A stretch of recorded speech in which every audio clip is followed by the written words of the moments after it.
Alright, I'm out here trying to get some more storage in my Wrangler. Found a Fabtech kit. It is a Fabtech, I don't know, just a Fabtech rack that goes, like I was talking about in my last video, that goes up and over.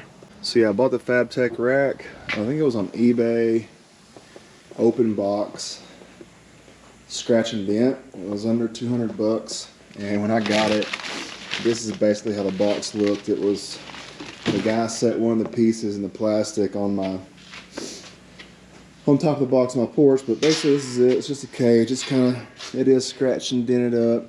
Paint's worn off of it in some places, but it was a lot cheaper. It is kind of heavy. You can see down there, it's, I don't know if you pick it up on camera, but it's definitely scratched and dented up, but it's a Fabtech, just a little basket, and I'm going to try my hardest to make this work with my XG cargo bags. I don't want to modify the bags any, but I don't care to modify this scratch and dent rack. And so right now I'm in the process of just taking these bolts out, and my Jeep came with this little hardtop kit that came with the right Torx bit, so I'm using it, and I'm going to pull these out real quick and get it in a spot and set my bag back up here and see if it'll go together and they can live and be neighbors, or I'm going to have to cut one of them up. And I don't want to cut one of my bags up, so I'll probably end up cutting this rack. Oh, I almost lost it. Be careful on those windows too, right there, like that, huh?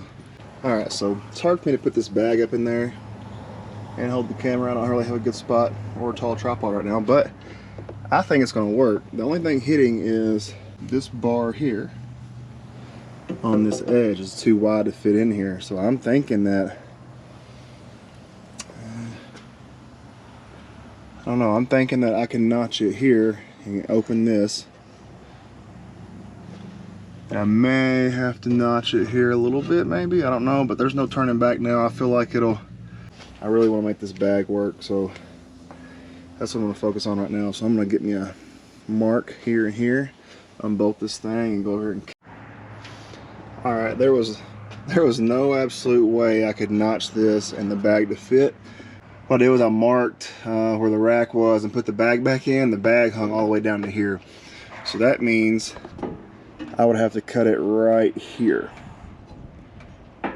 which I'm not opposed to because I bolted it in here and I just have the back 4 bolts like it would be if I cut this off. And I mean, this corner,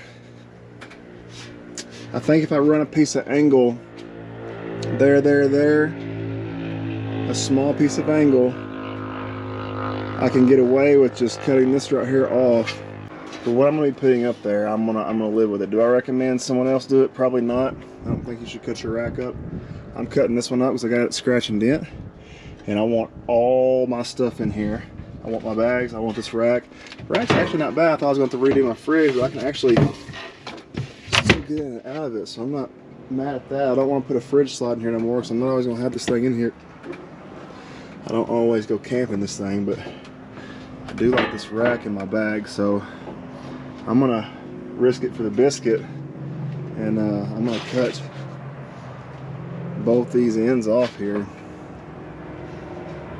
I do think if I got a piece of angle and just ran it from here to this eye hole right here and bolted it, it would probably help a little bit.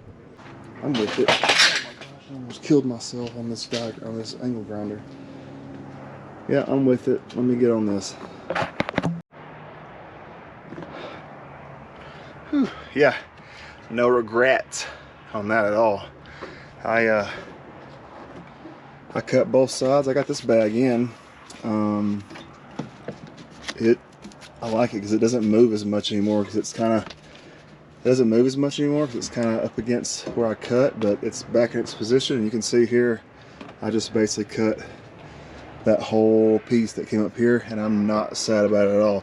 This thing don't move much at all. Like when I grab at the corners, it flexes just a little bit, but Like, you're not gonna set nothing in there and it collapses. Nothing that heavy. You could put wood up there, you could strap stuff to it. Like, it's not bad at all. And I'm still gonna make me a piece of angle later now that I know I got enough room here. All the angle I have here is too big, but I'm gonna drill 2 holes there and 1 here in the angle and make it here and kind of clean it up, you know, round it so it doesn't look so square and bulky. And I think that will get rid of that little bit of dip flex it has there. It won't let that basket spin, but I mean, that's splitting hairs because that's pretty strong. So pretty happy with that. I'm gonna be able to get both my bags in. All right, there it is. I am not mad at it. Sticker. Fasten down cargo. Obviously, there's a straight path to the back of your head. Yeah, I'm not mad at this thing at all. It'll definitely hold whatever lightweight stuff I want to put up there. I mean, you're not putting nothing, you know, 200-300 pounds up here anyway. Yeah, I dig it. And I got both my bags in there, just like I wanted. Not mad at all about cutting that. I think when I get the angle in there, it'll take care of any kind of deflection you have twisting wise if you put something heavy in there, but I don't even think it will. And I think I'll probably get some pack out mounts too. I got some Home Depot points. Can't get 2 full boxes wide, but get 1 in the middle, which is not too bad. I could deal with that. Just put center 1 in the middle, because I have tons of pack out boxes. I have pack out boxes incorporated into that trailer, and it looks like one of those would probably fit in there. And then also all my toolboxes are pack outs. I don't know, I like the looks of it. Definitely hold what I want it to hold, keeps it up out of the way, you know. That's strong. That's good enough for me, man.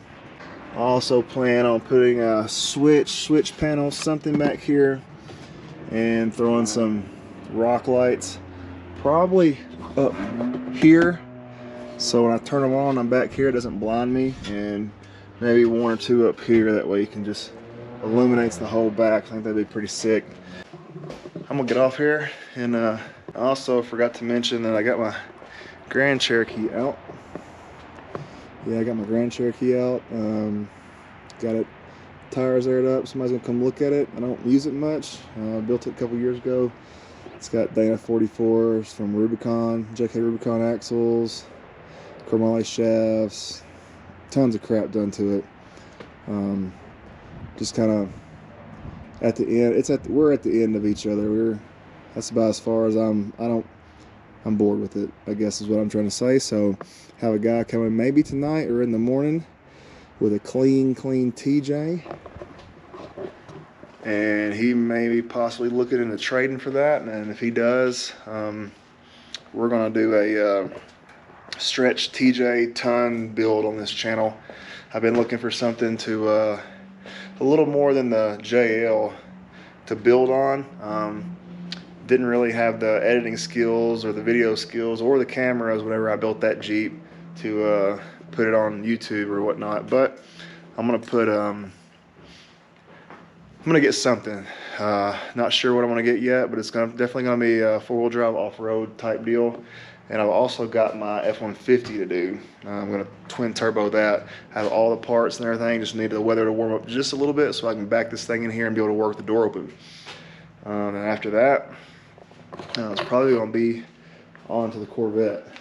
But first things first, we gotta get the Grand Cherokee in shape, and hopefully the guy likes it and he wants to trade. If not, no sweat off my back. I don't need to get rid of it or whatnot. I'm sure the right deal will come along. It's pretty popular on Marketplace right now. I've probably got 200 messages on it. But yeah, I'm gonna take my family this summer. We're gonna go bowling, get some food, run by Shields, maybe buy some camping stuff, and that's it. So if you like it, give me a thumbs up, comment down below, and always keep it low range.